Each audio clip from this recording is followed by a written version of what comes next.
নাফরমান ছিলাম উম্মত, তোমার মনে নাই? একবারও শুনো নাই আমার ক্ষুধার কষ্ট, আমার পিঠের ব্যথা, আমার দাঁতের ব্যথা, আমার কাঁধে 2টা কড়া ঢুকে গেছে উম্মত। আমার ঘরে 3 মাস আল্লাহর নবীর স্ত্রী আয়েশা বলছে, আল্লাহর কসম উম্মত, নবীর স্ত্রী বলছে 1 ফোঁটা চুলায় আগুন জ্বলে নাই।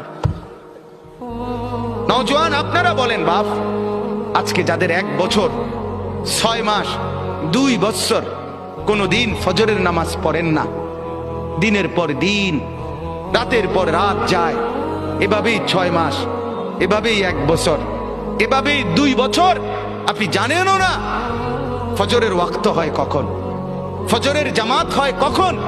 মেরে মুহতারাম, আমার ভাই, আমার বন্ধু, বলো